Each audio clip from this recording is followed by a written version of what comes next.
Praise the Lord. ஆண்டவராகிய இயேசு கிறிஸ்துவின் நாமத்தினாலே வாழ்த்துக்கள். இந்த ஆராதனைக்கு வந்திருக்க உங்களை யாவரையும் இயேசுவின் நாமத்தினாலே வாழ்த்தி வரவேற்கிறேன். இந்த நாட்களிலும் தேவன் எனக்கு ஒரு பாரத்தை கொடுத்தார். என்ன பாரம்? அநேக குடும்பங்களுக்குள்ள ஒரு கட்டப்படாத ஒரு நிலைமையை நான் பார்க்கிறேன். அநேகருடைய வாழ்க்கையிலையும் ஒரு சிதைக்கப்பட்ட ஒரு காரியம், அலங்கோலமான ஒரு காரியம் பிள்ளைகளுடைய வாழ்க்கையிலையும் பார்க்கிறோம். சொன்ன பேச்சு கேட்க மாட்டேன்றாங்க, கீழ்ப்படிய மாட்டேன்றாங்க. அநேகருடைய ஜெப குறிப்பு இப்படிதான் இருக்கு: என் பிள்ளைகளுக்காக ஜெபம் பண்ணுங்க, என் பிள்ளை என் வார்த்தையே கேட்க மாட்டேன்றான், என் மகன் என் வார்த்தையே கேட்க மாட்டேன்றான். அநேகர் இந்த வார்த்தையை சொல்றத நான் கேட்கிறேன். ஜெபிக்கும்படி கண்ணீரோடு பாரத்தோடு கூட வந்து சொல்றத நான் பார்க்கிறேன். அருமையான தேவ பிள்ளைகளே, இன்னைக்கு கர்த்தருடைய ஆவியானவர் சொல்லுகிறார், நம்முடைய குடும்பங்களை அவர் கட்டுவேன் என்று சொல்லுகிறார். ஆமென். ஒருவேளை இந்த வார்த்தையை கேட்பதற்கு நீங்க ஆயத்தமா இருப்பீங்களானா, நிச்சயமா என் தேவன் இந்த வார்த்தையின் மூலமாக ஒரு பலனையும் ஒரு ஆசீர்வாதத்தையும் அவர் அனுப்ப போகிறார். நாம் அநேக நேரம் நாம் சில சம்பவங்கள்ல, சில சூழ்நிலைகள்ல, சில காரியங்களை சந்திக்கும் போது இடறல் அடைகிறோம். சில நேரங்கள் எப்படி செய்வது என்று தெரியாமல் திகைத்து போய் நிற்கிறோம். ஆனா ஒரே ஒரு காரியம் நமக்கு எல்லாவற்றையும் கற்றுக் கொடுக்கிறது, நமக்கு எல்லாவற்றிலிருந்து விடுதலை கொடுக்கிற ஒரே ஒரு காரியம் கர்த்தருடைய வார்த்தை தான். ஆமென். இந்த நாளில ஒரு தேவ மனுஷரை குறித்து, ஒரு தீர்க்க தரிசிகளை குறித்து அநேக காரியங்கள் சொல்லப்பட்டிருக்கிறது. ஆனா இன்றைக்கு தன்னுடைய தேசம் இணைக்கப்பட்டிருக்கிறதும் தீக்கரையாக்கப்பட்டிருக்கிறதும், ஜனங்கள் அங்குமிங்குமாய் ஓடிக்கொண்டிருக்கிறதையும் கேட்டு இந்த நாள்ல பாரத்தோடு கூட இருக்கிற, என்ன செய்வோம் நம்முடைய தேசத்திற்காக என்று சொல்லி கலங்கி போயிருக்கிற அருமையான ஒரு மனிதனை குறித்து தான் நாம் பார்க்க போகிறோம். நாம் எடுத்துக்கொள்ளலாம் நெகேமியாவின் புஸ்தகம் 2ஆம் அதிகாரம் 11-12 நாம் வாசிக்கலாமா? நெகேமியா 2ஆம் அதிகாரம் 11-12. நான் எருசலேமுக்கு வந்து அங்கே 3 நாள் இருந்த பின்பு நான் சில மனுஷரை கூட்டிக் கொண்டு ராத்திரியிலே எழுந்து நகர சோதனை செய்தேன். ஆனாலும் எருசலேமுக்காக செய்யும்படி என் தேவன் என் மனதிலே வைத்ததை நான் ஒருவருக்கும் அறிவிக்கவில்லை. நான் ஏறி போன மிருகமே அல்லாமல் வேறொரு மிருகம் என்னோடு இருந்ததில்லை. நெகேமியா 6ஆம் அதிகாரம் 15வது வசனம். அப்படியே அலங்கமானது 52 நாளைக்குள்ளே கட்டப்பட்டு ஏலூல் மாதம் 25ஆம் தேதியிலே முடிந்தது. அல்லேலூயா. இந்த வாசிக்கப்பட்ட அந்த வேத பகுதியில பார்க்கிறோம், நெகேமியா தன்னுடைய தேசத்துல போய் பார்க்கிறாரா, அலங்கம் சுட்டரிக்கப்பட்டிருக்கிறது, இடிக்கப்பட்டிருக்கிறது, தீக்கரையாக்கப்பட்டிருக்கிறது, ஒன்றுமே இல்லை. அவர் போய் தனியே அந்த தேசத்தை, அந்த பகுதியை சுற்றி பார்க்கிறார், ஒன்றுமே இல்லை. அங்க சொல்லப்படுகிற காரியம் எதுவுமே இல்லை. அப்படிப்பட்ட நிலைமையில தான் நெகேமியா அந்த இடத்தை பார்க்கிறார். ஆனா 6:15 பார்க்கிறோம், 52 நாளைக்குள்ளாக அலங்கம் கட்டப்பட்டு விட்டது. அல்லேலூயா. இன்னைக்கு வார்த்தையை கர்த்தர் அனுப்புகிறாரு. ஒருவேளை எதுவுமே இல்லை, ஒன்னும் இல்லாம இருக்கிறேன், என்ன செய்வேன் என்று தெரியல, என் குடும்பம் இப்படி இருக்கிறது, என் பொருளாதாரம் இப்படி இருக்கிறது, என் பிள்ளைகளுடைய வாழ்க்கை இப்படி இருக்கிறது, என்ன செய்ய போறோம்னு சொல்லிட்டு நீங்க திகைத்து நிற்கிறீங்களா? கர்த்தருடைய ஆவியானவர் சொல்கிறார், உங்களுடைய குடும்பத்தை தேவன் கட்டுவார், உங்களுடைய பொருளாதாரத்தை தேவன் கட்டுவார், உங்க பிள்ளைகளுடைய வாழ்க்கையை தேவன் கட்டுவார். ஆமென். இந்த இடத்துல பார்க்கிறோம், ஒன்றும் இல்லை. ஆனா 52 நாளைக்குள்ளாக தேவன் நெகேமியாவுடைய பாரத்தை, அவருடைய முயற்சியை, ஜனங்களுடைய பிரயாசத்தை கர்த்தர் ஆசீர்வதித்து சொன்னபடியே 52 நாளைக்குள்ள அந்த அலங்கம் கட்டப்பட்டு விட்டது. அல்லேலூயா. நான் விசுவாசமா சந்தோஷத்தோடு சொல்றேன், உங்க குடும்பம் கட்டப்படும். நீங்க சந்தோஷமா இருப்பீங்க, நீங்க ஆசீர்வாதமா இருப்பீங்க, நீங்க மேன்மையா இருப்பீங்க. அல்லேலூயா. நான் நெகேமியாவை குறித்து இந்த பகுதியில பார்க்கிறேன்.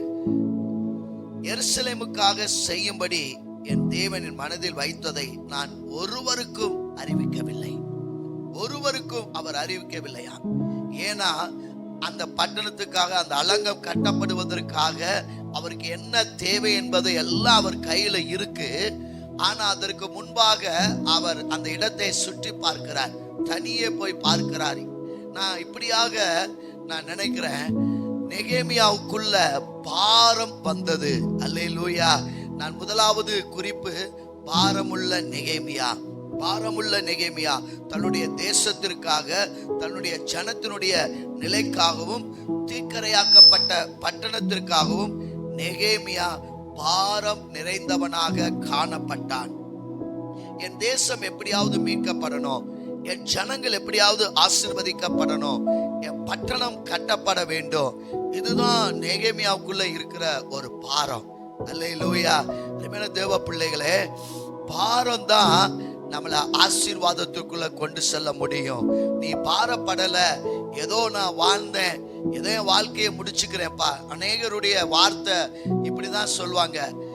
என்னம்மா எப்படி இருக்கிறீங்க பிரதர், எப்படி இருக்கீங்க கேட்டீங்கன்னா, ஏதோ பரவாயில்ல பாஸ்டர், ஏதோ நானும் வாழ்றேன், இப்படியே வாழ்ந்து அப்படியே வாழ்க்கையை முடிச்சுக்கிறேன், அப்படிதான் சொல்லுவாங்க.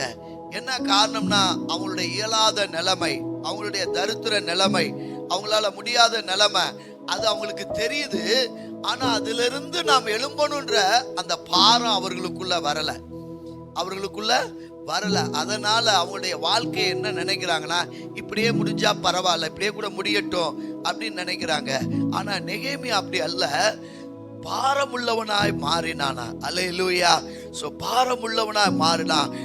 நமக்கு வேதத்துல ஒரு முன் மாதிரியாக இயேசு கிறிஸ்து இருப்பதை நான் பார்க்க முடிகிறது.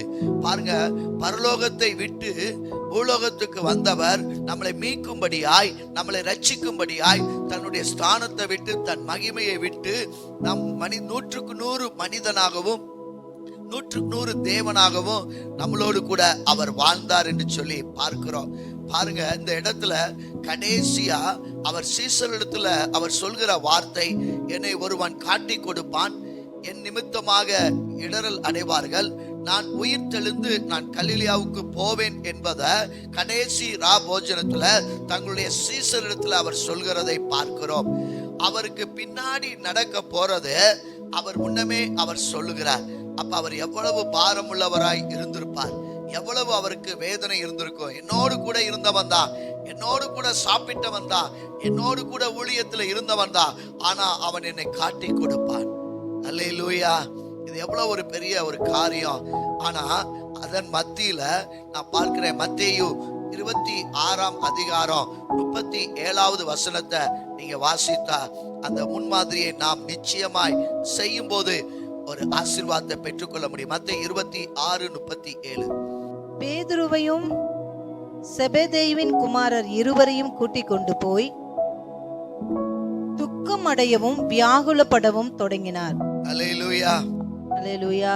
முன்னமே அவருக்கு அந்த காரியம் தெரியுது, அது சீசரிடத்துல சொல்லிட்டாரு.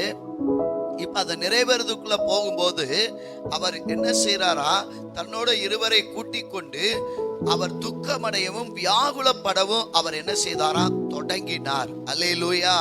அந்த ரட்சிப்பினுடைய அந்த திட்டத்தை நிறைவேற்றுவதற்கு இயேசு கிறிஸ்து என்ன செய்தாரா, தனியே போய் அவர் பிதாவுடைய சமூகத்துல அவர் வியாகுலப்படவும் துக்கப்படவும் அவர் தொடங்கினார் என்று சொல்லி பார்க்கிறோம். ஒரு காரியம் நிறைவேற வேண்டும் என்றால் கட்டாயம் நமக்கு ஒரு பாரமுள்ள ஒரு இருதயம் வேணும். ஏன் அப்படின்னா, பாரம் இருந்தாதான் நாம் தேவனை நோக்கி போக முடியும். நான் என்னுடைய வாழ்க்கையில நான் ஒரு உலக பிரகாரமான ஒரு வாழ்க்கையில வாழ்ந்து கொண்டிருந்தேன். அப்பதான் ரட்சிக்கப்படுகிற ஒரு அனுபவத்துக்குள்ள இருந்தேன். உலக பிரகாரமா ஒரு வேலை பார்த்து கொண்டிருந்தேன். அப்ப ஆண்டவர் என்னை பாரப்படுத்தினார். பாருங்க, அவருடைய வேலை செய்யணும், அவருடைய வேதத்தை வாசிக்கணும், எப்பொழுதும் அவரை சார்ந்திருக்கணும். அந்த பாரம் என்ன ரொம்ப அழுத்தினது. ஆனா என்னால உலக பிரகாரமான வேலையில நான் என்ன செய்ய முடியல, கவனம் செலுத்த முடியல. அந்த வேலையை என்னால ஒழுங்கா செய்ய முடியல. காரணம், தேவனுடைய பாரம் எனக்குள்ள வந்ததினால இனி அவருக்காக ஊழியம் செய்யணும், அவருக்காக நான் வாழணும், அவருக்காக வேலை செய்யணும் என்ற பாரம் தான் என்னை ரொம்ப அழுத்தி கொண்டிருந்தது. அதுதான் என்னை ரொம்ப உந்தி தள்ளி கொண்டிருந்தது. அதனால என்னால என்ன செய்ய முடியும்னா, உலக பிரகாரமான வேலையில என்னால கான்சன்ட்ரேஷன் பண்ண முடியல. உடனே எனக்குள்ள ஒரு பாரம், கர்த்தருக்காக எதையாவது செய்யணும், வேலையை விட்டுட்டு அவருடைய பணியை செய்வோன்னு சொல்லி தேவ சமூகத்துல ஜெபிக்க ஆரம்பித்தேன். இந்த பாரம் தான் நெகேமியாவுக்குள்ள இருந்தது. அல்லேலூயா. நம்முடைய குடும்பங்களை பாருங்களேன், ரொம்ப பாரம் யாருக்கு இருக்கும் பாத்தீங்கன்னா, பெண்களுக்கு தான் இருக்கும். காரணம், அவர்கள் குடும்பத்தை எப்படி நடத்துவது, நாளைய தேவைகளை எப்படி சந்திப்பது, பிள்ளைகளுக்கு என்ன செய்வது, ஏதாவது ஒரு அழுத்தம் அவர்களுக்குள்ள இருந்துகிட்டே இருக்கும். ஆனா அவர்கள் தேவ சமூகத்துல வந்து ஜெபிக்கும் போது நிச்சயமா, அதனாலதான் வேதம் அருமையா சொல்லுகிறது, குணசாலியான ஸ்திரீ தன் வீட்டை கட்டுவாள். ஆமென், அல்லேலூயா. அப்ப குணசாலியான ஸ்திரீ யாருன்னா, தேவனுடைய கரத்துல இருக்கிறவள். அல்லேலூயா. தங்களுடைய அலங்கரிப்போ, தங்களுடைய ஆடைகளோ, தங்களுடைய காரியங்களை செய்வது அது குணசாலி கிடையாது. குணசாலியான ஸ்திரீ என்பது தேவ சமூகத்தில் இருக்கிறவள், வேதத்தை வாசிக்கிறவள், கர்த்தரிடத்தில் இருந்து ஒத்தாசை வாங்குகிறவள், தேவ சமூகத்துல வந்து அர்ப்பணிச்சு தன் குடும்பத்திற்காக ஜெபிக்கிறவங்க. அநேக குடும்பங்களை பார்க்கிறேன், எங்கெல்லாம் மனைவிமார்கள் ஜெபிக்கிறாங்களோ, யாரெல்லாம் கர்த்தரை ரொம்ப தேடுறாங்களோ, அந்த குடும்பத்துல ஆசீர்வாதத்தை பார்க்க முடியும். ஏன் அப்படின்னா, அவர்கள் தேவனை தேடுவதினால். அல்லேலூயா, அல்லேலூயா. அநேக கணவன்மார்கள் இப்படி சாட்சி சொல்றது கூட கேட்டிருக்கேன். நான் எப்படியோ இருந்தேன், ஆனா என் மனைவியுடைய ஜெபத்தினால இன்னைக்கு நான் நல்லா இருக்கிறேன். சிலர் வேறு கூட சொல்லி, ஊழியக்காரன் கூட சொல்லியிருக்கிறாங்க, நான் என்னென்னமோ எப்படியோ வேலை பார்த்துட்டு இருந்தேன், உலகத்துக்கு ஓடிட்டு இருந்தேன், ஆனா என் மனைவி விடாம ஜெபம் பண்ணிட்டே இருந்தா, இன்னைக்கு அவளுடைய ஜெபத்தினால நான் ஊழியக்காரன் ஆயிட்டேன். அல்லேலூயா, ஆமென். சோ இப்படிப்பட்ட பாரம் உள்ளவர்கள் தான் குடும்பத்துல மகிமையான காரியத்தை செய்ய முடியும். நான் இயேசு கிறிஸ்துவை முன்மாதிரியா பார்க்கிறேன். அவர் பாரமுள்ளவராய் இருந்தார், வியாகுலப்பட ஆரம்பித்தார், துக்கமடைய ஆரம்பித்தார். பிதாவுடைய சமூகத்துல முழு பலனை பெற்றுக்கொள்ள தன்னை தகுதிப்படுத்துவதற்கு அவருடைய சமூகத்துக்கு வந்தார். அல்லேலூயா. நெகேமியாவும் அதே மாதிரிதான். அவர் பாரப்பட்டாரு. பாரப்பட்டோனே அவர் செய்த காரியம் என்னன்னா, ஜெபிக்க ஆரம்பித்தாராம். நெகேமியா 1ஆம் அதிகாரம் 3வது வசனத்துல பாருங்களேன், 3-4 பாருங்க. அதற்கு அவர்கள், சிறையிருப்பில் மீந்திருக்கிறவர்கள் அந்த தேசத்திலே மகா தீங்கையும் நிந்தையையும் அனுபவிக்கிறார்கள். எருசலேமின் அலங்கம் இடிக்கப்பட்டது, அதன் வாசல்கள் அக்கினியினால் சுட்டெரிக்கப்பட்டதுமாய் கிடக்கிறது என்றார்கள். இந்த வார்த்தையை கேட்டபோது நான் உட்கார்ந்து அழுது சில நாட்களாய் துக்கித்து உபவாசித்து மன்றாடி பரலோகத்தின் தேவனை நோக்கி. அல்லேலூயா. அலங்கம் இடிக்கப்பட்டு விட்டது, ஜனங்கள் அங்கெங்குமா இருக்கிறாங்க, பட்டணம் தீக்கிரையாக்கப்பட்டுட்டதுன்னு சொன்ன உடனே, அந்த செய்தியை கேட்ட உடனே நெகேமியா கர்த்தருடைய சமூகத்துல அவர் என்ன செஞ்சாரா, போய் ஜெபிக்க ஆரம்பித்தார். அல்லேலூயா, அல்லேலூயா. ஜெபிக்க ஆரம்பித்தார். அவர்களுக்காக கண்ணீர் விட்டு தேவ சமூகத்துல மன்றாட ஆரம்பித்தார். உபவாசத்தை போட்டார், பரலோக தேவனை நோக்கி ஜெபித்தாரா. எவ்வளவு ஒரு அருமையான காரியம் பாருங்க. செய்தியை கேட்ட உடனே நேரா தேவ சமூகத்துக்கு போனார். பாரமுள்ள நெகேமியா தேவ சமூகத்துல போய் ஜெபிக்க ஆரம்பித்தார். நீங்கள் அந்த முதல் அதிகாரத்துல அடுத்தடுத்து வசனங்களை பார்த்தீங்கன்னா, அவர் செய்த ஒரு காரியம், நானும் என் தகப்பன் வீட்டாரும் பாவம் செய்தோம், நானும் என் தகப்பன் வீட்டாரும் பாவம் செய்தோம் என்று சொல்லி தேவ சமூகத்துல கண்ணீர் வடித்து ஜெபிக்கிறதை நான் பார்க்க முடிகிறது. அருமையான தேவ பிள்ளைகளே, முதலாவது பாரத்தை பெற்றுக்கொண்ட நெகேமியா தேவ சமூகத்துல தனக்காகவும் தன் ஜனங்களுக்காகவும் அவர் என்ன செய்யறார், தேவ சமூகத்துல பாவ அறிக்கை பண்ணி ஜெபிக்கிறதை பார்க்கிறேன். அடுத்து தேவ சமூகத்துல ஜெபித்தபடியினால அங்க இன்னொரு காரியம் நடக்குது. தேவனுடைய தயவு, தேவனிடத்திலிருந்து ஒரு தயவு வருகிறது. பார்க்கிறோம், அவர் ஒரு பான பாத்திரக்காரரா இருக்கிறார், நல்ல ஒரு உயர்ந்த இடத்துல இருக்கிறார், அரசருக்கு அப்பப்ப அவர் என்ன செய்றார், அவருடைய களைப்பை சரி செய்வதற்கு அவர் தன்னுடைய கொடுக்கப்பட்ட அந்த பான பாத்திரத்துல அவருக்கு திராட்சை ரசங்களை ஊற்றி அவர் கொடுப்பாராம். அப்படிப்பட்ட வேலையில இருக்கிற அவர் பாருங்க, மேன்மை அவர் என்ன வேணாலும் இருந்திருக்கலாம்ல. நான் நல்லா இருக்கிறேன், எனக்கு நல்ல சம்பளம் வருது, நல்ல ஒரு இடத்துல இருக்கிறேன் அப்படின்னு சொல்லி அவர் இருந்திருக்கலாம். ஆனா அவர் தன்னுடைய தேசத்தை குறித்து பாடப்பட்டதுனாலையும் அவர் தேவ சமூகத்துல ஜெபித்ததுனாலையும் அங்க நடந்த ஒரு காரியம், ராஜாவிடத்திலிருந்து தயவு, தேவன் அவர் கண்களது தயவு கிடைக்கும்படி கர்த்தர் உதவி செய்தார். இங்க அநேக நேரம் நாம் கர்த்தரை தேடும் போதுதான் நமக்கு தயவு வரும். நெகேமியாவுடைய வாழ்க்கையில நான் பார்க்கிறேன், மனித தயவை அவர் பெற்றுக்கொண்டார். முதலாவது தேவ தயவு, அந்த தேவ தயவு மூலம் மனித தயவு கிடைக்கிறதை நான் பார்க்கிறேன். அருமையான தேவ பிள்ளைகளே, நீங்க உங்களுடைய வாழ்க்கையில உங்க தேவைகளுக்காக நீங்க எதையோ பார்த்துட்டு இருக்கிறீங்க, யாரையோ பார்த்துட்டு இருக்கிறீங்க. உங்க ஜனங்களை நம்பியோ அல்லது உங்க வேலைகளை நம்பியோ அல்லது உங்க உறவுகளை நம்பியோ உங்களுடைய உற்றார் உறவினர்களையோ அல்லது உங்க நண்பர்களையோ நீங்க பார்க்க தேவையில்லை. நீங்க தேவ சமூகத்துக்காருங்க, தேவ சமூகத்துல கேளுங்க, ஆண்டவரே நான் என்ன செய்யணும், இப்படிப்பட்ட சூழ்நிலை இருக்குது அப்படின்னு சொல்லி உபவாசம் பண்ண ஆரம்பிங்க. கட்டாயம் தேவன் ஒரு அற்புதத்தை செய்வார். அல்லேலூயா, அல்லேலூயா. ஒரு வாலிப தங்கச்சிட்ட நான் பேசினேன். அவ சொன்ன ஒரு காரியம், எனக்கு வாழ பிடிக்கல, என் வாழ்க்கையை முடித்து கொள்ளலாம் நினைக்கிறேன் அப்படின்னு சொல்றத கேட்ட உடனே எனக்கு ரொம்ப வேதனையா இருந்துச்சு. ஆண்டவர் எனக்கு அந்த நேரத்துல ஒரு வார்த்தையை சொன்னார். தாயின் கருவறையில நான் தாயின் கருவறையில இருந்து அவ உருவாவதற்கு முன்னமே நான் அவளை தெரிந்து கொண்டேன். நான் நிச்சயித்திருக்கிறேன், என்னுடைய திட்டத்திற்காக நோக்கத்திற்காக வைத்திருக்கிறேன். அதனால அவளால ஒன்று செய்ய முடியாது. நான் தான் சொன்னேன், நீ எவ்வளவு வேணாலும் முயற்சி பண்ணலாம், ஆனா தேவன் உன்னை மகிமையான திட்டத்துக்கு வச்சிருக்கிறார், உன்னை கொண்டு பெரிய காரியம் செய்வதற்கு வச்சிருக்கிறார். கர்த்தர் உன்னை பயன்படுத்த போகிறாரு. அதனால நீ நினைக்கிற காரியம் நிறைவேறாது. அல்லேலூயா. நீ செய்கிற இந்த காரியம் எப்படி இருக்குது, நீ சிந்திச்சு பார்த்தியா, யோசிச்சு பார்த்தியா? ஒரு கணம் உட்கார்ந்து நீ என்ன செய்து கொண்டிருக்கிற, நீ எங்க போயிட்டு இருக்கிற, உன் நிலைமை என்னவாக போகுது, கொஞ்சம் நீ அமர்ந்திருந்து யோசிச்சியான்னு கேட்டா அவ பதிலே சொல்ல முடியல. அவ ஒரே காரியத்தை சொன்னா, நீங்க என்ன சொல்றீங்க, எனக்கு இப்படி யாரும் என்கிட்ட பேசுனதில்ல அப்படின்னு அந்த மகள் சொன்னா. நான் சொன்ன வார்த்தை, அந்த மகளுக்குள்ள ஆவியானவர் ஒரு அக்கினியை போட ஆரம்பித்தார். நான் தான் சொன்னேன், நீ அமர்ந்து நீ யோசிக்க ஆரம்பி.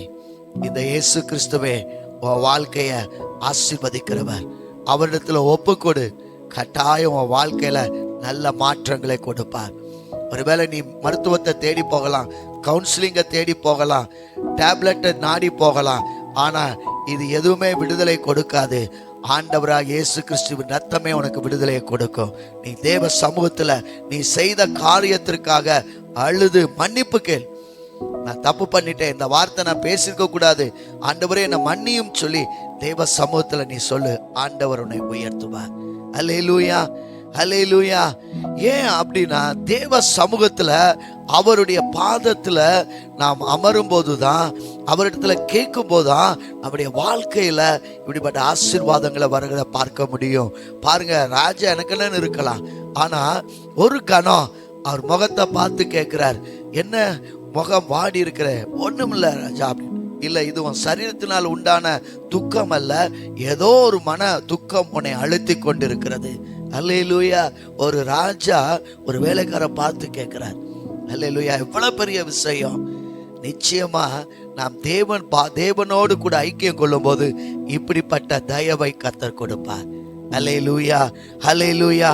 தேவ நாமம் மகிமைப்படுவதாக.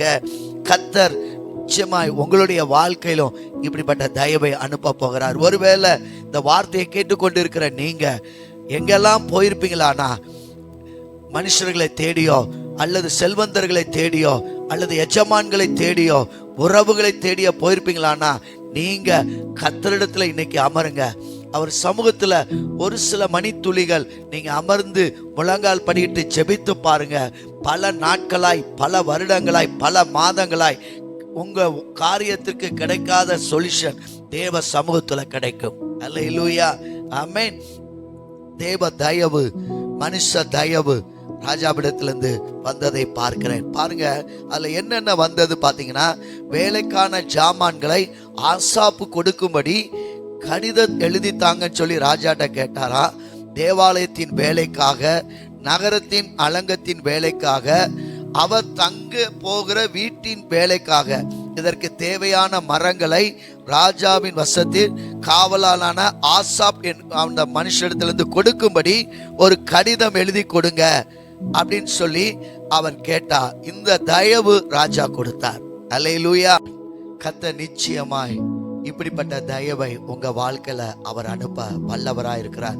நெகேமியா பாரமுள்ள மனுஷனா இருந்தபடினால தேவ சமூகத்துக்கு போனாரு.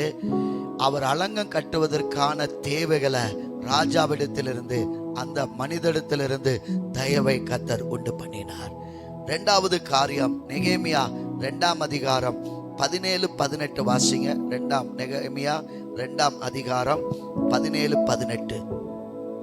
பின்பு நான் அவர்களை நோக்கி, எருசலேம் பாழாயிருக்கிறதையும் அதன் வாசல்கள் அக்கினியினால் சுட்டரிக்கப்பட்டு கிடக்கிறதையும் நாம் இருக்கிற சிறுமையையும் பார்க்கிறீர்களே.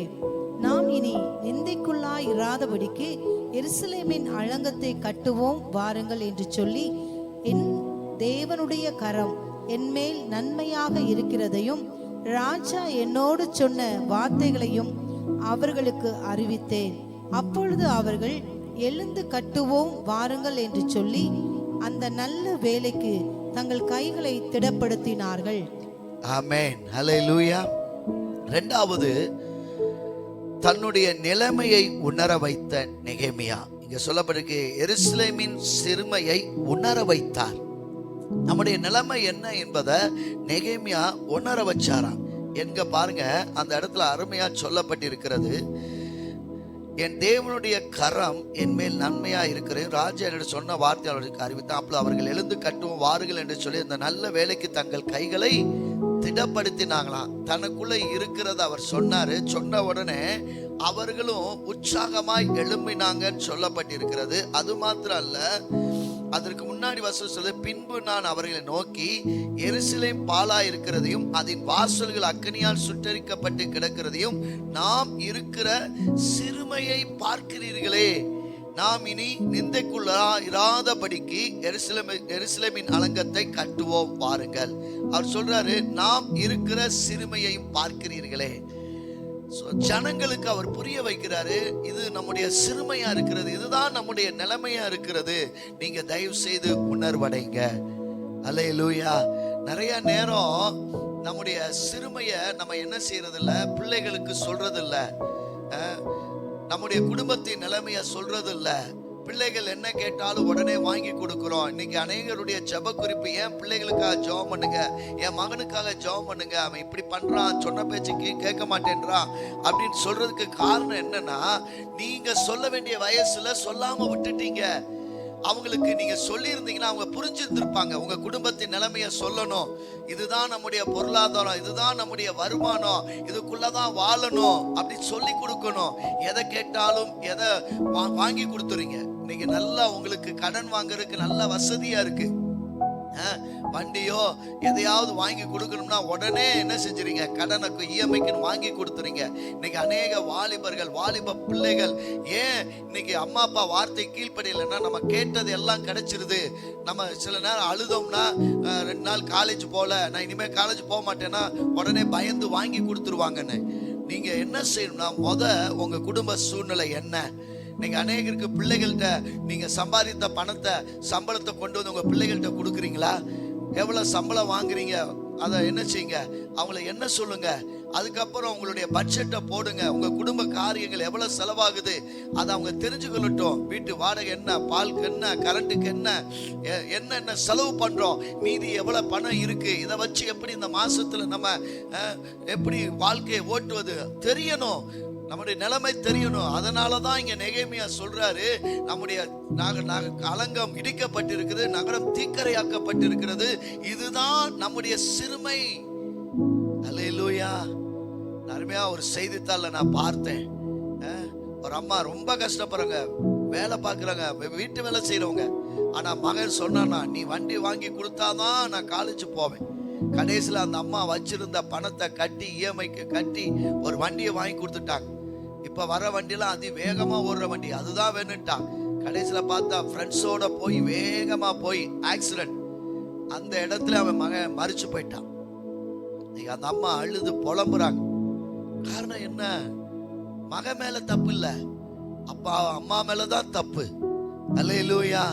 சோ இந்த நாட்களை நாம் எப்ப வாங்கி கொடுக்கணும், எதை செய்யணும் என்பதை நம்ம தான் உணரணும். நம்முடைய தகுதிக்கு மீறி, நம்முடைய காரியத்துக்கு மீறி என்ன செய்யறோம், வாங்கி கொடுக்கறதுனாலதான் அபாயங்கள் வருகிறது. தேவ பிள்ளைகளே, இந்த நாட்கள்ல நீங்களும் நானும் எப்படி இருக்கிறோம், நம்முடைய குடும்பத்தை எப்படி நடத்துறோம், நம்முடைய நிலைமை என்ன? நெகேமியா தன் ஜனங்களுக்கு தன்னுடைய சிறுமையை அவர் சொல்லி கொடுத்தாரு.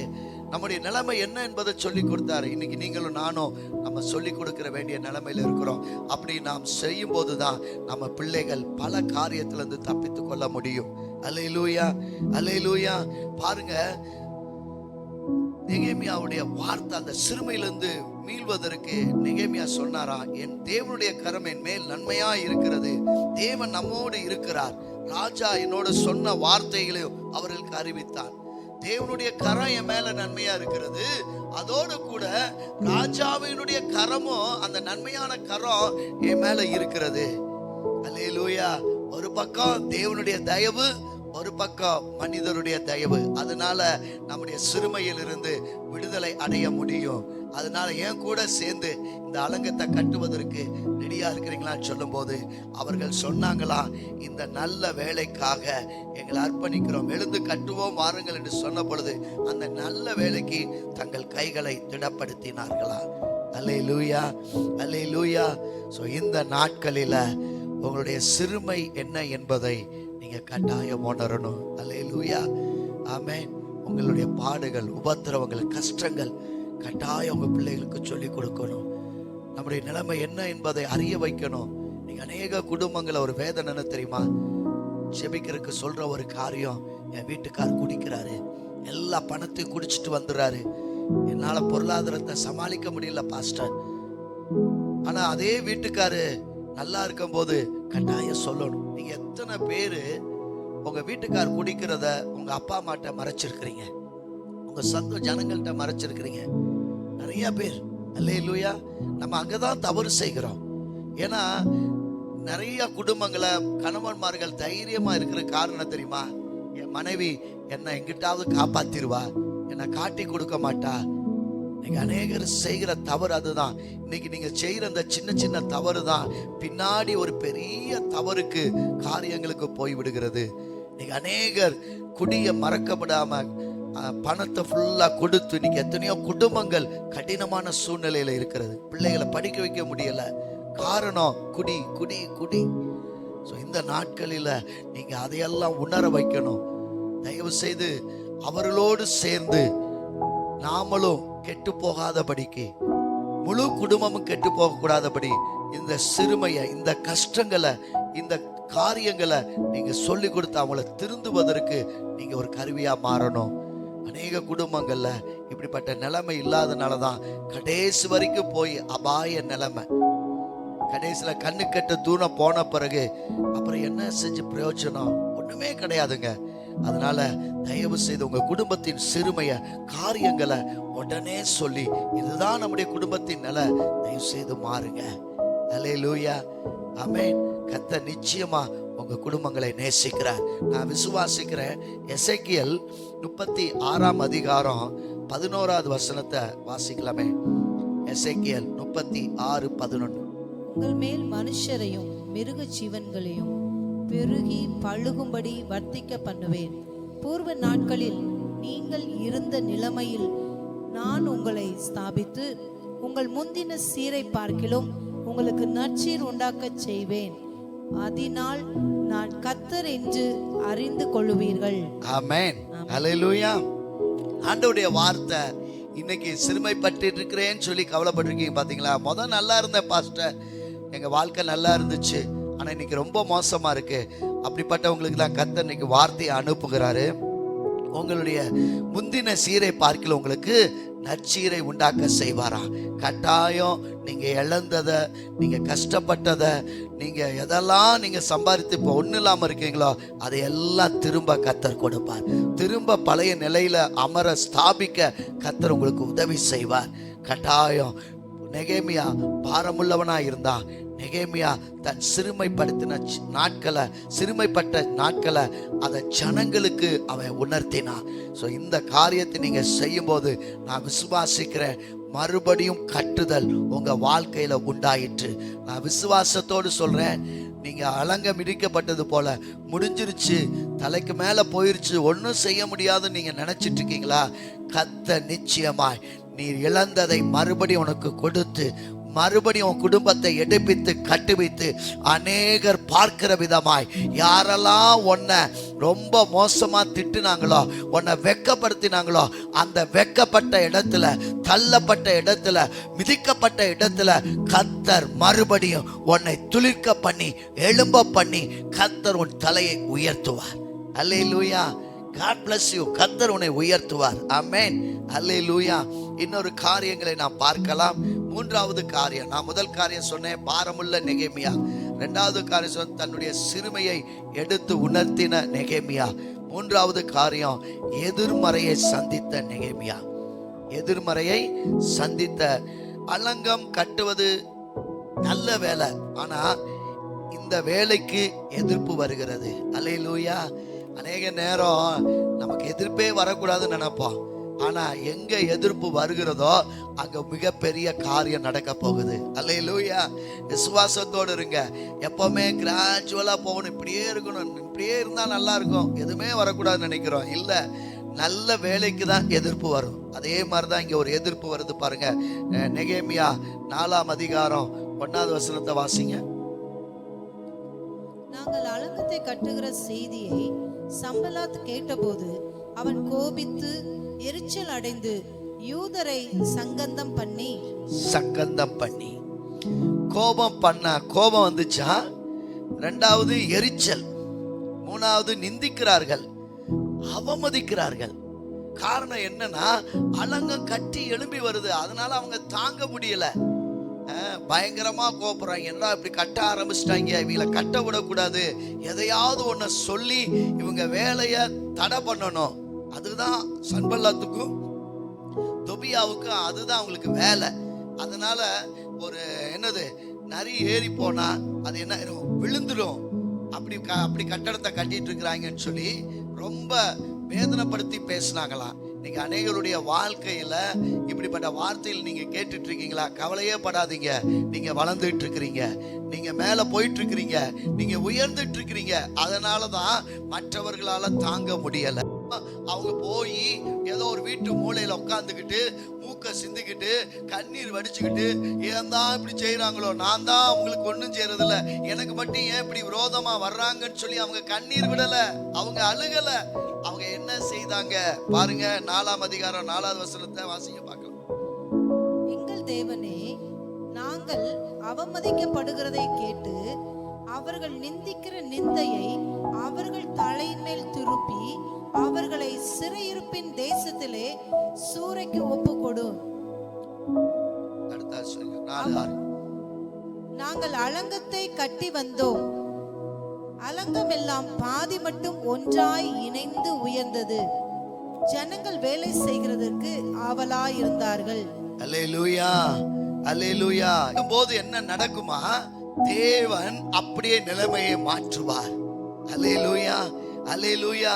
இங்க 4:6 பார்க்கிறோம், நாங்கள் அலங்கத்தை கட்டி வந்தோம்.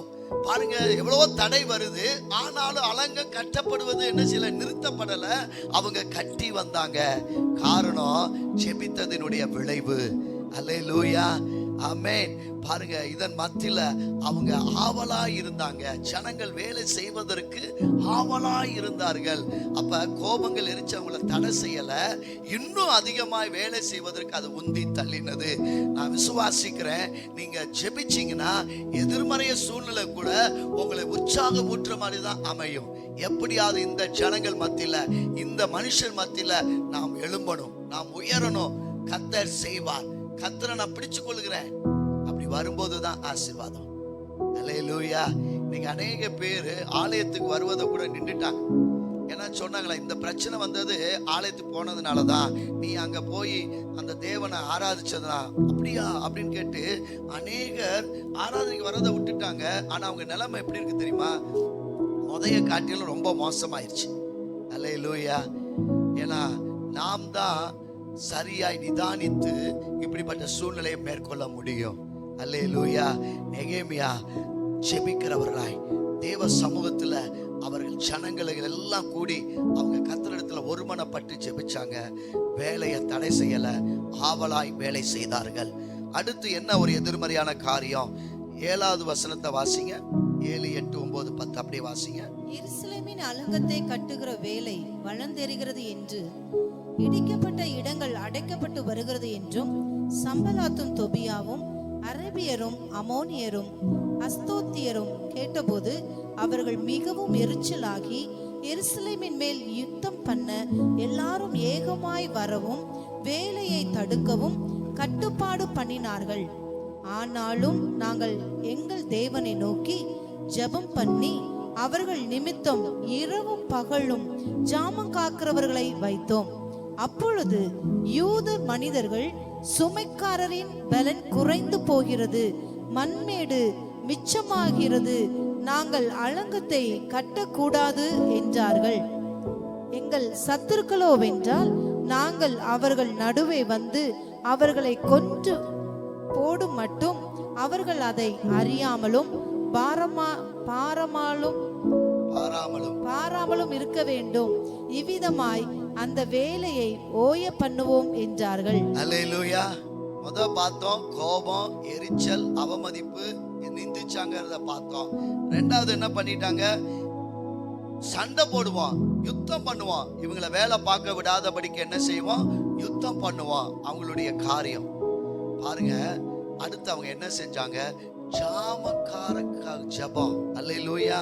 அங்க நான் பார்க்கிறேன் அருமையா, இரவும் பகலும் ஜாமம் காக்கிறவர்களை வைத்தோம். அல்லேலூயா. ஆமென். இவங்க யுத்தம் பண்ண ஆரம்பிச்சா அவங்க என்ன செஞ்சாங்க?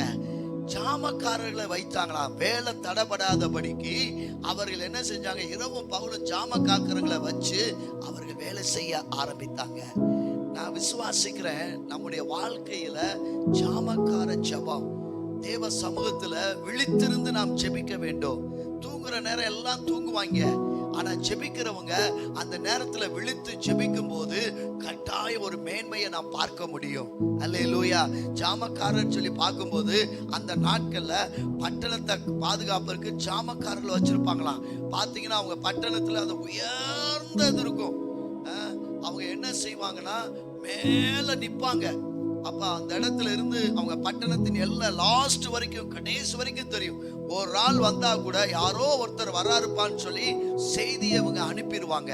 அப்ப அவங்க இரவும் பகலும் தூங்காதபடிக்கு விழித்திருந்து அந்த பார்த்துக்கிட்டே இருப்பாங்களாம். அல்லேலூயா. அவங்க பட்டணத்தை பாதுகாப்பதற்கு. அல்லேலூயா. இன்றைக்கு உங்க குடும்பத்தை பாதுகாப்பதற்கு ஜாமக்கார ஜெபம் முக்கியம். அல்லேலூயா. தயவு செய்து இதற்கு அத்தாட்சியா இருக்கிற நீங்க, கணவன் மனைவி, நான் சொன்ன பாத்தீங்களா, குணசாலியான ஸ்திரீ ஜெபிக்கிறவளா இருக்கணும். அதுதான் அழகு. ஆமென். ஜெபம் செய்கிற ஸ்திரீ தான் குணசாலியான ஸ்திரீ. அவ இரவும் பகலும் தன் குடும்பத்திற்காய், தன் கணவனுக்காக, தன் பிள்ளைகளுக்காய், தன் குடும்பத்தின் பாதுகாப்புக்காக ஜாமம் காக்கிற ஜெபம். ஆமென். அநேக சாட்சி சொல்றதை கேட்டிருக்கிறேன். எங்க அம்மா தூங்கிட்டு இருப்பேன் நானு, எங்க அம்மா பக்கத்துல முழங்கால் போட்டு எனக்காக தலையில கை வச்சு ஜெபம் பண்ணுவாங்க. இப்படி நான் சின்ன வயசுல எங்க அம்மா எனக்கு தலையில கை வச்சு ஜெபம் பண்ணி இன்னைக்கு நான் ஒரு பெரிய ஊழியக்காரனா இருக்கிறேன். ஏன்னா அந்த அம்மாவுடைய கண்ணீர் என்ன தெரியுமா? என் பிள்ளை நல்ல ஒரு ஊழியக்காரனா வரணும். ஆனா அவன் பாருங்க சேட்டைக்காரனா இருப்பான், கொஞ்சம் கூட படிக்க மாட்டான், பைபிள் வாசிக்க மாட்டான், சபைக்கு வர மாட்டான். ஆனா அவங்க தொடர்ந்து தன் பிள்ளைக்காக இரவுல தூங்காம கண் விழித்து ஜெபித்த ஜெபம், அவன் தலையில கை வைத்து ஜெபித்த ஜெபம், அந்த மகனுடைய வாழ்க்கையில ஒரு மாற்றம் வந்தது. அல்லேலூயா. இதுதான் ஜாமக்கார ஜெபம். இத நெகேமியா வைத்தாரா? யுத்தம் பண்ண வரீங்களா? அங்க ஜாமக்காரர்களை வைக்கிறோம். அல்லேலூயா. ஒரு கையில வேலை செஞ்சாங்க, ஒரு கையில ஆயுதத்தை பிடிச்சுக்கிட்டாங்க. ஆமென். அல்லேலூயா. தேவனுடைய பிள்ளைகள் நீங்க சரியா இருக்கணும். அல்லேலூயா. ஆமென். சரியா இருக்கணும். அப்பதான் நம்ம காரியத்தை மேற்கொள்ள முடியும், ஜெயத்தை எட்டுக்க முடியும். சத்துரு பயங்கரமானவன், அவன் எந்த வழியிலாவது நுழைந்து குடும்பத்தை கெடுக்கலான்னு நினைப்பான். அதனாலதான் அவன் பொய்யனும் பொய்க்கு பிதாவா இருக்கிறான். திருடன் கொல்லவும் அழிக்கவும் வருகிறான் என்று வேறொன்றுக்கு வர்றான். அவனுடைய வேலையே நம்மளை அழிக்கணும் தான் வேலை. ஆனா நம்முடைய தேவன் ஜீவன் உண்டாயிருக்கவும் பரிபூர்ணப்படும் வந்தேன்னு சொல்றார். அப்படிப்பட்ட தேவனை ஆராதிக்கிற நாம எல்லாத்தையும் திட்டமும் தெளிவுமா இருந்து அதை மேற்கொள்ளத்தக்கதாய் இந்த நாட்களில நாம் ஜாமக்காரர்களை வைக்க வேண்டும். அல்லேலூயா. அல்லேலூயா. மூன்றாவது ஒரு காரியத்தை நாம் வாசிக்கலாம். நெகேமியா 4ஆம் அதிகாரம் 16வது வசனம். அது முதற் கொண்டு என் வேலைக்காரரில் பாதி பேர் வேலை செய்தார்கள், பாதி பேர் ஈட்டிகளையும் பரிசைகளையும் வில்களையும் கவசங்களையும் பிடித்து நின்றார்கள். அதிகாரிகள் யூத வம்சத்தார் எல்லாருக்கும் பின்னாக நின்றார்கள். அதோட 4:15 வாசிங்க. எங்களுக்கு செய்தியை தெரிய வந்ததென்று தேவன் அவர்கள் ஆலோசனையை அபத்தமாக்கினார் என்றும் எங்கள் பகைஞர் கேட்டபோது நாங்கள் எல்லாரும் அவரவர் தங்கள் வேலையை செய்ய அலங்கத்துக்கு திரும்பினோம். அல்லேலூயா. அல்லேலூயா. பாருங்க, நான் வாசிக்கிறோம், சோர்ந்து போகாதபடிக்கு நெகேமியா அவளை வார்த்தையில உற்சாகப்படுத்தி அவர்களை வழி நடத்தினாராம். வேலை செய்யறது நிப்பாட்ட வேண்டாம், நீங்க சோர்ந்து போக வேண்டாம். ஏன்னா நாம் ஜாமக்காரர்களை வைத்திருக்கிறோம். ஒரு கையில நீங்க வேலை பாருங்க, ஒரு கையில ஆயுதத்தை வைத்துக் கொள்ளுங்க. அதே நேரம் நாம என்ன செய்யணும், ரொம்ப தூரமா இராதபடி அருகாமையில சில நபர்களை அவர் நிறுத்துகிறதை பார்க்கிறோம். பாதுகாப்பை கட்டளிட பார்க்கிறோம். இன்னொரு இடங்கள்ல ஜனங்கள் சோர்ந்து போகும்போது இது நமக்கு கர்த்தர் கொடுத்திருக்கிற சுதந்திரம், இது நம்முடைய இடம், நாம தான் செய்யணும் என்று சொல்லி அவர்களை உற்சாகப்படுத்தி அந்த வேலை நின்று போகாதபடிக்கு அவர் என்ன செய்யறாரா, உற்சாக வார்த்தையினால பலப்படுத்துகிறார். அல்லேலூயா. எதிர்மறை சூழ்நிலை வரும், அவர்கள் எதிர்மறை சூழ்நிலையில ஜெபித்தார்கள், எதிர்மறை சூழ்நிலையில ஜாமக்காரர்களை வைத்தார்கள். எதிர்மறை சூழ்நிலையில நெகேமியா உற்சாக வார்த்தையினால பேசி ஜனங்களை பலப்படுத்தினார். அல்லேலூயா. இதெல்லாம் என்ன ஆச்சுன்னா, சத்துருக்களுடைய ஆலோசனை எல்லாம் முறியடிக்கப்பட்டது. அதெல்லாம் ஒன்றுமில்லாம போயிருச்சு. எதிர்மறை சூழ்நிலையில நெகேமியா இந்த காரியத்தை செய்தபடியினால் சன்பல்லாத் தொபியா மற்றவர்கள் எடுத்த எல்லா முயற்சிகளும் தோற்கடிக்கப்பட்டது. 52 நாளைக்குள்ள அலங்கம் கட்டப்பட்டு விட்டது. அருமையான தேவ பிள்ளைகளை, கர்த்தர் வைத்திருக்கிற திட்டம் நிறைவேறும். நான் விசுவாசிக்கிறேன். 52 நாள் கட்டப்பட்டது. இந்த 52 நாளையும் ஒரு குடும்பம் ஜெபம் பண்ணாங்க. தன்னுடைய நிலைக்காக, கடன் பிரச்சனைக்காக, தங்களுடைய குடும்பம் ஆசீர்வதிக்கப்படணும்னு இந்த செய்தியை கேட்டுட்டு 52 நாளும் கணவன் மனைவி பிள்ளைகளாய் இணைந்து அவங்க டெய்லி ஜெபிக்க ஆரம்பிச்சாங்க. நடந்தது என்ன தெரியுமா?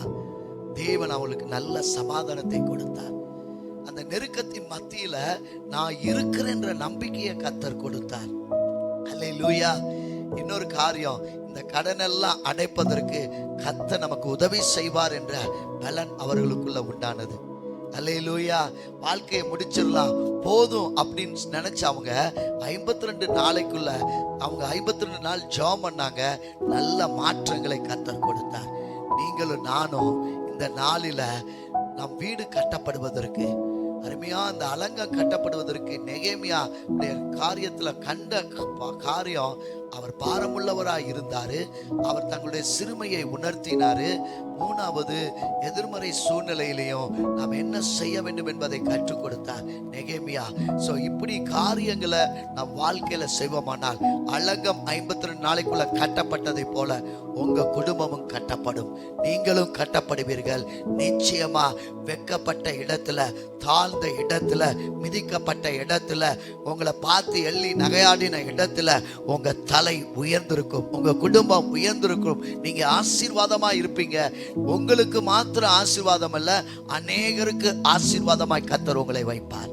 அல்லேலூயா. God bless you. கர்த்தர் உங்களை ஆசீர்வதிப்பார். நாம் அப்படியே தலைகளை தாழ்த்தி, ஆண்டவரே எங்க குடும்பம் கட்டப்படணும், எஸ்ஸப்பா நான் ஒப்பு கொடுக்கிறேன்னு சொல்லி ஒப்பு கொடுங்க. நீங்க இருக்கிற இடத்துல கைகளை உயர்த்தி தேவ சமூகத்துல, ஆண்டவரே நெகேமியா கொடுத்த அந்த பாரம், ஆண்டவரே என் குடும்பத்திற்குள்ள காரியத்தை கண்டு நானும் ஆண்டவரே பாரமுள்ளவனா மாறணும் ராஜா. ஏதோ வாழ்ந்துட்டேன், ஏதோ சாப்பிட்டுட்டேன், என்னுடைய கடமையை நான் முடிச்சுட்டு போறேன்ற அந்த வாழ்க்கை போதும் சுவாமி, அது வேண்டாம்.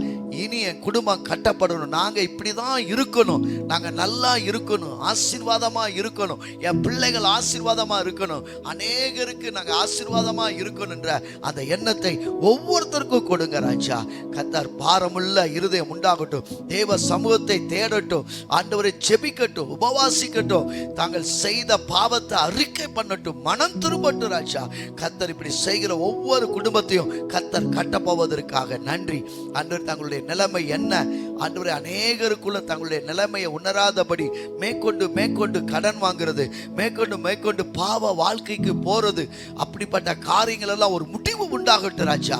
ஆண்டவரே காலையில ஒரு பேச்சு, நைட்ல ஒரு பேச்சு, ஆண்டவர் இப்படிப்பட்ட வாழ்க்கை வேண்டாம், ஒரு தீர்மானம் பண்ணட்டும், இதுதான் என்னுடைய நிலைமை, இதுல இருந்து நான் விடுதலை அடையணும், கர்த்தாவே எனக்கு உதவி செய்யுங்கன்னு சொல்லி கர்த்தருடைய சமூகத்துல காத்திருக்க உதவி செய்யுங்கப்பா. அதே போல எதிர்மறை சூழ்நிலை வரதான் செய்யும், நமக்கு எதுவுமே தீமையே வராதுன்னு சொல்ல முடியாது. மனுஷர்கள் தீமையா வருவாங்க, நம்ம நல்லா சிரிச்சு பேசுறவங்க, நமக்கு உதவி செய்தவங்க, அவங்களே நமக்கு தீமையா வரலாம். ஆனால் அதன் மத்தியில கர்த்தருடைய வார்த்தையின்படி நெகேமியா ஆண்டவர் எப்படி ஜாமம் காக்கிறவர்களாய், ஆண்டவரே நல்ல உற்சாக வார்த்தையை பேசி பலப்படுத்தினதை போல, ஆண்டவரே இந்த நாட்களில விசுவாசமான வார்த்தை எங்க வாயிலிருந்து புறப்படட்டும் ராஜா. பலவீனமான வார்த்தை வேண்டாம். நான் செத்து போறேன், நான் மரித்து போறேன், நான் இனி வாழ முடியாது, இனி போதும் என் வாழ்க்கை, இப்படி சொல்கிற வார்த்தை இயேசுவின் நாமத்தினால் நிறுத்தப்படுவதாக. ஜீவனுள்ள வார்த்தைகள் வரட்டும், நல்ல உற்சாகப்படுத்துகிற வார்த்தைகள் வரட்டும், நம்பிக்கை உள்ள வார்த்தைகள் வரட்டும். எங்க குடும்பங்கள்ல ஆண்டவரே ஒவ்வொருத்தருக்கும் அப்படிப்பட்ட வார்த்தைகள் இயேசுவின் நாமத்தினால் வருவதாக. கர்த்தர் அப்படியே நீங்க செய்வதற்காய் நன்றி. தேவ நாம மகிமைப்படட்டும். கர்த்தாவே இடிந்து போன காரியமாய் அல்ல, தள்ளப்பட்ட காரியமாய் அல்ல, அநேகருக்கு ஆசீர்வாதமாய் கர்த்தர் ஒவ்வொரு குடும்பத்தையும் உயர்த்துங்க. அப்படியே நீர் செய்வதற்காய் நன்றி. இயேசுவின் நாமத்தில் கேட்கிறோம் நல்ல பிதாவே, ஆமென். God bless you. கர்த்தர் உங்களை ஆசீர்வதிப்பார்.